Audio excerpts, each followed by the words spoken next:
Good evening, everyone. We continue our study in the book of Job. We left off Job chapter 4, and now we're in Job chapter 5. We need to bear in mind that Job chapter 4 and 5 is from the continuation of the Eliphaz discourse. The friend of Job started to you would say rebuke Job for an outburst. And now in chapter 5, he continues because at the end of chapter 4, he said that whatever he has said, there was a divine message that was left. And he is just describing the divine message towards the end of chapter 4, that he had seen an image in his, well, I would say in the form of a dream, and then he was describing the frailty of man. Now, in chapter 5, as we come to this chapter, it is a fairly difficult chapter to understand in its detail because of the way the Hebrew was described. But basically, it is to answer Job. Now, in chapter 3, Job came out with an outburst because he was really in pain. He couldn't see God in the picture. He was trying to rationalize. He was saying God must have left everything to chance, that God is away and he's not paying attention to the people. And Job is suffering in silence, and he couldn't understand why this was happening to him. In chapter 4, Eliphaz began to speak that God is a God who would bless the righteous and judge the wicked. And who is man to actually answer to God? In chapter 5, Eliphaz continues. It says, "Call now, is there anyone who will answer you? You come out with an outburst. Are you answering to God, or who are you turning to?" Now, the holy ones is understood as angels. Uh, Apparently, in Jewish thinking, that prayers are the things that the angels would bring towards God. Now, that's a Jewish way of looking at that. But this idea here is you're now calling out loudly. Who are you expecting to respond to you? And so it's rhetorical. Is God you are directing this outburst to? And so Eliphaz is now explaining, you know, anger, this word irritation is anger. This anger will kill the fool.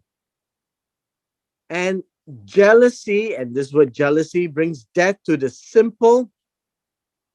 The idea of jealousy here is also a form of anger, right? It's also a form of wrath.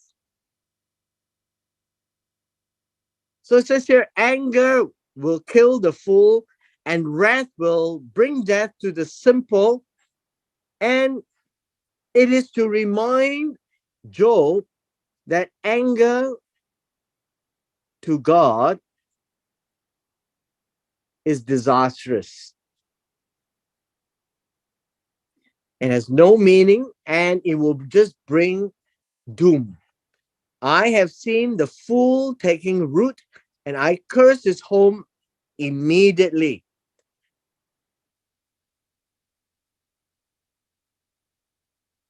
His sons are far from safety. They are also oppressed at the gate, and there's no one to save them. And so it's saying that when a fool shows his anger to God, everything goes bad, including his sons.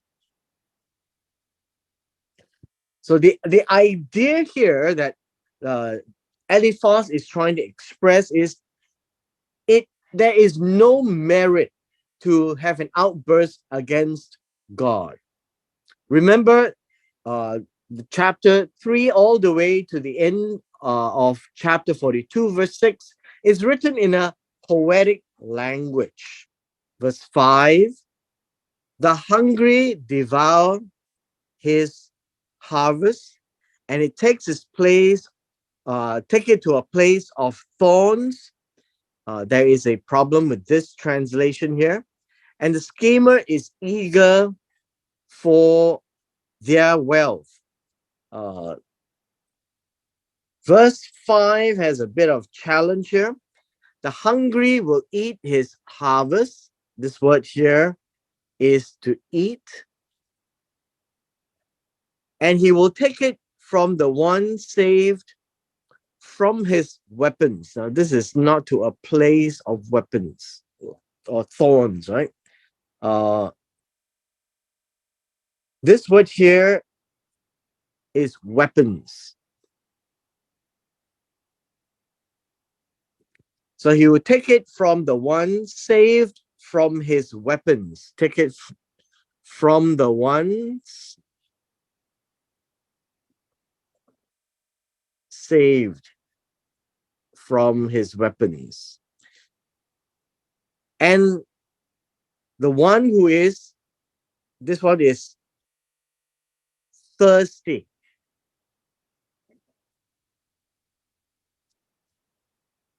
shall swallow their wealth. Now, these are some of the more challenging words because the book of Job has words which are only used once. And these are some of the words that is used once here. And it's sometimes quite difficult to actually figure out their meanings. But these are their possible meanings and not in the English translation. The idea here is his harvest is the wicked man. So the hungry can eat from the wicked man when he dies and is cut off in a time where even the wicked will die at a certain point in time.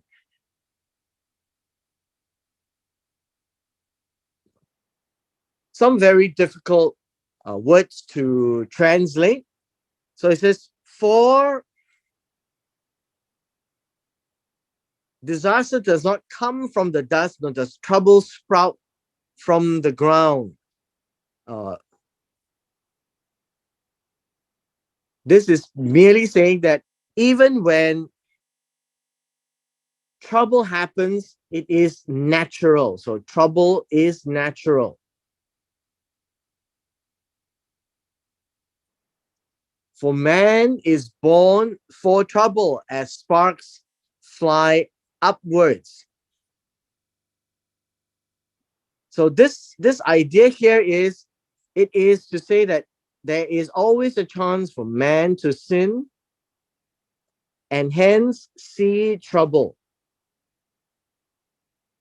From this verse onwards, you will find that Eliphaz is trying to explain to Job that good comes to the righteous and bad comes to the wicked, and even the righteous can do some bad. And in that event, then God will bring the the trouble to even the righteous. So he's now saying that, yep, you might be righteous, Job, but even the righteous could actually do certain bad things. That would be in the gist of how these things are being explained. And Eliphaz is merely expressing the fact that God is a God who would bless the good that the righteous do and will judge the bad of the wicked. And that's why that even when a righteous person does something bad, he will experience trouble as well. And in a way, is trying to insinuate that Job has something that he has done, and that is why God is doing this to him. Verse 8, as for me, I would seek God and I would make my plea before God. And this is a suggestion. Perhaps Job has done something wrong.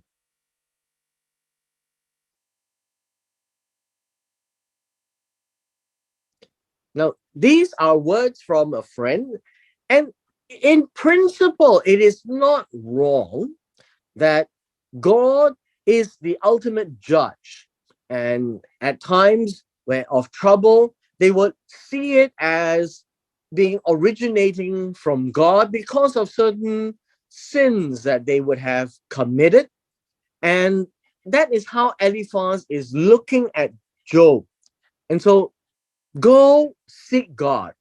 That's how Eliphaz would say it, who does great and unsearchable things, wonders without number. This is a wonderful God, a powerful God.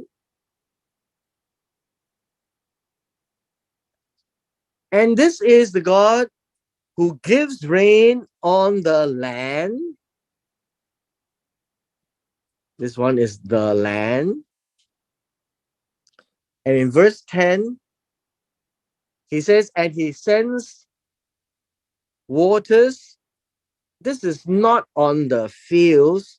This one will be to places outside. So outside the land. So this God is a God who gives water both to the place where they are living and to places that's outside to where they are living. He sets on high those who are lowly. This is the humble. And those who mourn are lifted to safety. Those who are, well, in verse 11, darkened, in a way, mourn, are exalted by salvation. This is to safety. Basically, God is the God of the humble and those who are mourning.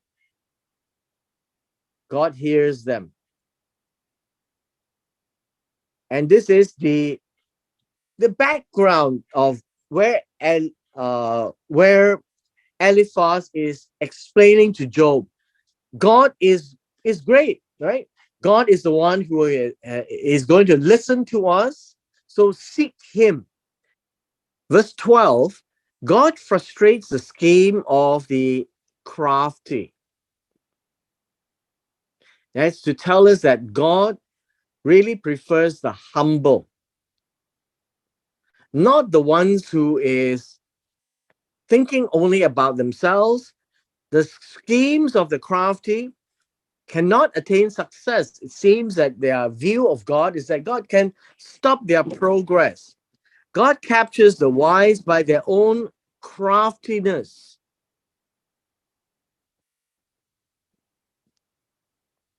And the advice of the cunning is quickly thwarted. The idea of cunning here would be the crooked.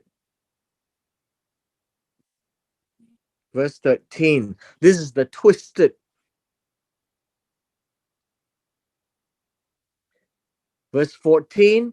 By day they meet darkness and they grope at noon in the night, saying that all these without God is directionless. I just hope that you can see that these are all very poetic language. Verse 15, And God saves them from the sword of their mouth and the needy from the hand of the strong.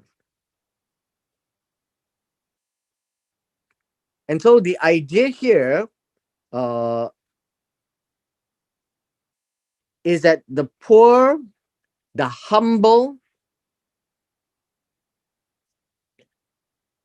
then God saves them from the danger. So this idea here that Eliphaz is trying to point out is that he thinks that Job is wrong to have this outburst of anger stemming from his pain.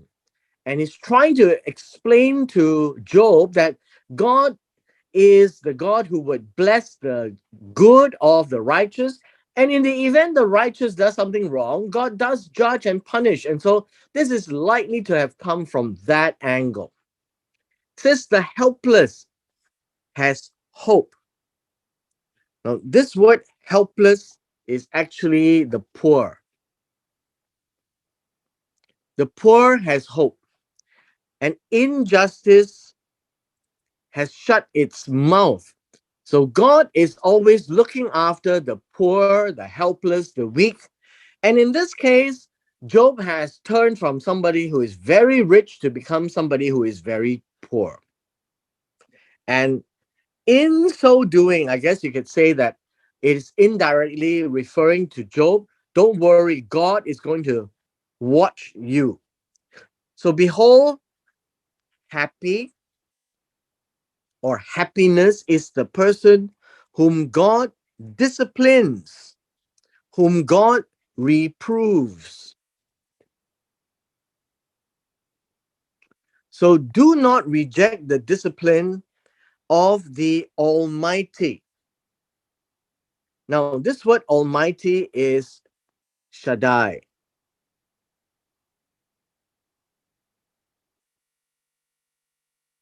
as in El Shaddai. So do not reprove the chastening of the Almighty. Understand that the person who is disciplined by God is good because God is like the Eastern Father. So the Father chastens the Son. And in so doing, God will do that to the people who follows him. And so it is good that God does that because that will show that God is together with them and is taking them into the care of God's family, and so to speak. And so Eliphaz says, this discipline must be from God, for he inflicts pain, he gives relief. So he inflicts wounds, as in the boils that Job is having, and he gives relief. And this word here is uh, to heal, to restore, right? Sorry, not to heal and restore. Wrong word. He binds them or bandages, right? This is the word for bandage. So God will bring the wound and bind and bandage the wound. And for the wounds, his hand will also restore. Right? The idea of healing is restoration. Is restoration. Verse 19. In 6 troubles he will save you, even in 7 evil will not touch you. It's a very Hebrew thing of saying 6 and 7. So it says that for this is all kinds of trouble, right? All kinds of trouble. 6 is short of 7. 7 is the full number, it is one less. So the idea here is 6 or 7, you will be still okay if God is with you. So in 6 troubles, God will save you. In 7, God will not let the evil or harm, right? This is harm, touch you. And this is merely to encourage Job because he is having so much trouble in life. And so Eliphaz is trying to infer that there must be something that Job has done to deserve all these things. Verse 20, in famine he will save you or redeem you from death, and war from the power of the sword. Basically, to say that God is salvation. God is salvation. Someone they can depend on. You will be hidden from the scourge of the tongue, and you will not be afraid of violence when it comes. Now, this idea of violence will be plunder of the enemy. Now, how is it going to help Job? Um, I think you'll find that these words are going to offend Job a whole lot more because he has lost everything, including his children, his wealth, now his health, and even his wife has told him to curse God and die. How do these words actually help him at all? That's a question that we will need to answer, and we will get the answer tomorrow. Verse 22, you will laugh at violence and hunger, and you will not be afraid of wild animals. So this is basically, you should not be afraid of the trouble of enemies. You should not be afraid of trouble from animals. You will be in league with the stones of the field. This word here, this verse is a bit tricky. Verse 23, it says, for you will be in league with the stones of the field, and the animals of the field will be at peace with you. This whole idea here talks about an A and a B. And it appears that stones of the field and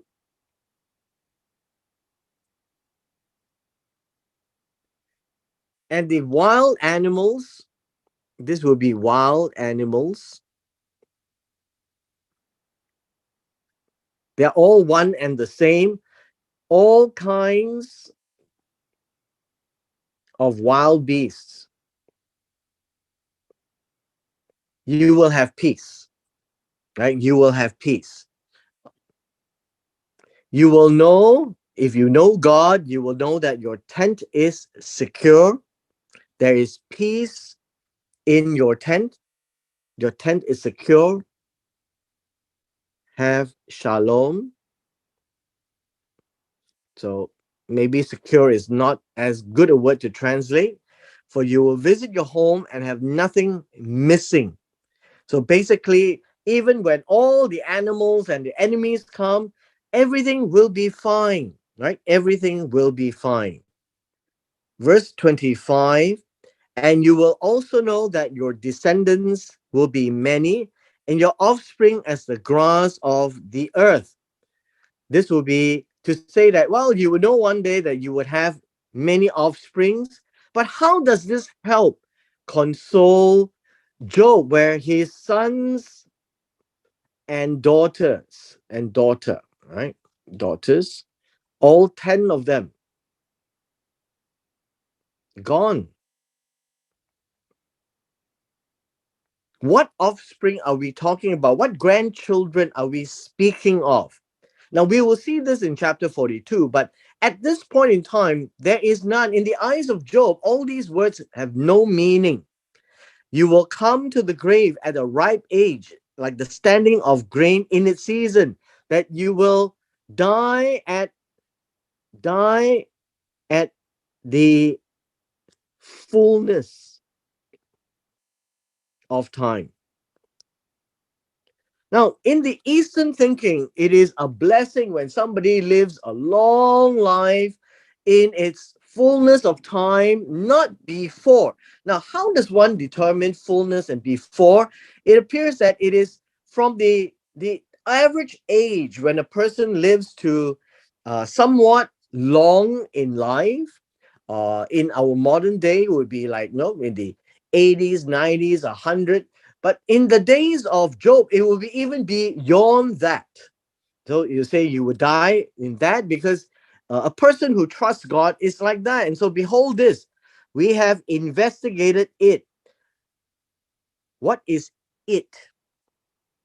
We have investigated this this thing that we are talking about, your situation.